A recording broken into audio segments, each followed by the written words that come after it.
Hello and welcome everyone to VV education services. इस video में हम लोग यूनिट 2 जो हम लोग का अकाउंटिंग फॉर मैनेजर्स का है, जिसमें हम लोग फाइनल अकाउंट्स पढ़ रहे थे in our previous video. Final accounts का हम लोगों ने एक्सप्लेनेशन एंड फॉर्मेट देखा था। इस वीडियो में हम लोग फाइनल अकाउंट्स में एडजस्टमेंट्स देखने वाले हैं।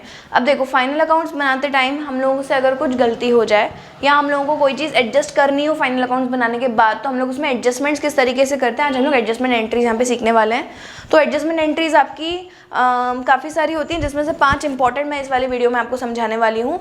एडजस्टमेंट का मतलब होता है कि जब आप कोई आइटम ऐड करना या लेस करना मिस कर जाते हो और आपको अब उस चीज़ को करेक्ट करना है। अब अकाउंट्स में ऐसा है कि अगर आपको कोई चीज़ करेक्ट करनी हो तो उसको आप एक जगह नहीं कर सकते, आपको उसका इफेक्ट 2 जगह शो करना ही पड़ेगा। एटलीस्ट मिनिमम 2 जगह आपको शो करना ही पड़ेगा, क्योंकि अगर आपने एक ही जगह करा तो उसका आपका जो डबल एंट्री सिस्टम का जो कॉन्सेप्ट है वो फॉलो नहीं हो पाएगा और आपका आंसर हमेशा गलत आएगा। तो हम लोग अकाउंटिंग में, जैसे आप लोगों को पता है कि डबल एंट्री सिस्टम फॉलो करते हो तो ईच ट्रांजेक्शन हैज़ 2 इफेक्ट्स। और ऐसे ही कोई एडजस्टमेंट अगर मुझे अब करना होगा जो मैं शुरू से नहीं किया, वैसे हम लोग फाइनल अकाउंट में सारी चीज़ें एक बार ही लिखते हैं, लेकिन अगर मैं कोई चीज़ एडजस्ट कर रही हूँ, मतलब मैंने उसको प्रीवियस वाले जो ट्रायल बैलेंस है, लेजर है, जर्नल एंट्री, वहाँ भी नहीं लिखा है, तो अब इसको अगर मैं एक जगह आकर लिख दूंगी तो ऐसा तो मेरा प्रिंसिपली ये चीज़ गलत हो जाएगी। तो इसलिए हम लोग के एडजस्टमेंट के हर बार 2 इफेक्ट होते हैं। तो आइए हम लोग यहाँ पे स्टार्ट करते हैं फर्स्ट से, आउटस्टैंडिंग एक्सपेंस। पहले तो हम इसका मीनिंग देख लेते हैं।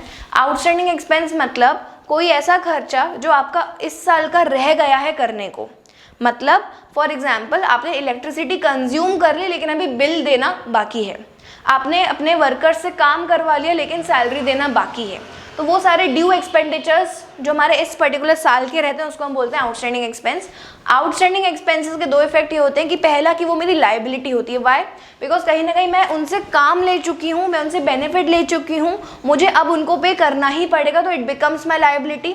लायबिलिटी हम लोग कहाँ लिखते हैं? बैलेंस शीट में। तो उसका एक इफेक्ट हो जाएगा हमारा बैलेंस शीट में, लायबिलिटी साइड पर हम लोग outstanding salary, outstanding wages, outstanding electricity bill, कुछ भी हम लोग का इस तरीके से रहेगा, जो भी एक्सपेंस हमारा रहेगा वो हम लोग उस हिसाब से लिख देंगे किस साइड? बैलेंस शीट के लायबिलिटी वाले साइड पर।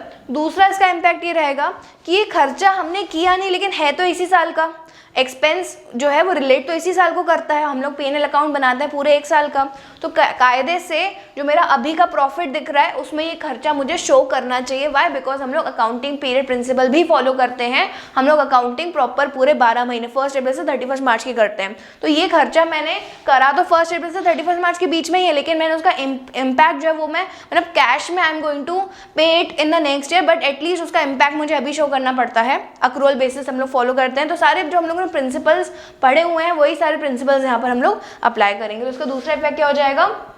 P&L में हम लोग उस चीज़ को ऐड करते हैं। कैसे ऐड करेंगे? फॉर एग्जाम्पल सैलरी आउटस्टैंडिंग है, तो सैलरी आउटस्टैंडिंग का एक इफेक्ट क्या हो जाएगा? सैलरी आउटस्टैंडिंग करके लायबिलिटी भी लिख देंगे।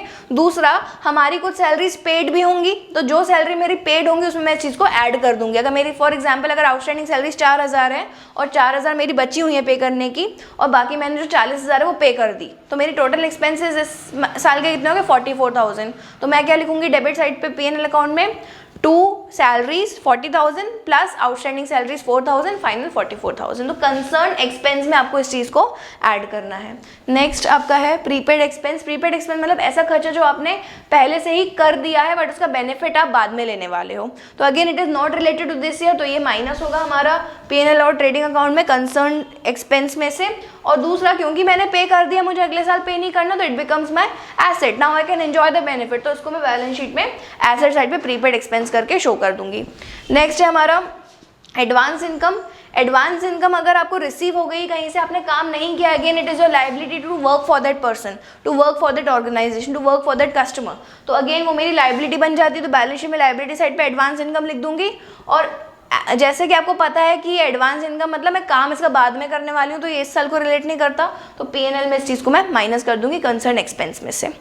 ठीक है, moving on to next, accrued income. Accrued income का मतलब वो इनकम जो आपको अभी तक मिली नहीं है but you have worked for it, आपने काम कर दिया, पैसा नहीं मिला, अक्रूड इनकम। ठीक है, accrued income again it is your asset, क्योंकि you have completed your work, now you are expecting money, तो वहाँ पर हमारा ये चीज़ मेरे लिए एसेट बन जाती है। तो बैलेंस शीट में एसेट साइड पे हम लोग लिख देंगे। दूसरा, ये मेरा इसी साल का इनकम है, तो मैं इसको P&L में ऐड कर दूंगी कंसर्न इनकम में। Next, depreciation. डेप्रिसिएशन का मतलब एसेट की वैल्यू रिड्यूस होना because of wear and tear, because of usage. तो अब डेप्रिसिएशन का मीनिंग में ही क्या, एसेट की वैल्यू कम होना, तो उसका एक इफेक्ट क्या हो जाएगा, एसेट में से माइनस कर देंगे। अगर बिल्डिंग पर डेप्रिसिएशन है तो बिल्डिंग में से माइनस कर देंगे। अगर फर्नीचर पर डेप्रिसिएशन है फर्नीचर में से माइनस कर देंगे। तो कंसर्न एसेट में से हम लोग उस वैल्यू को माइनस करेंगे। और दूसरा, क्योंकि ये मेरा लॉस है, क्योंकि ये मेरा एक्सपेंस है, तो मैं P&L अकाउंट के डेबिट साइड पर भी इसको टू डेप्रिसिएशन करके शो कर दूंगी। तो आई होप आपको ये 5 एडजस्टमेंट समझ आए होंगे। Thank you for watching the video.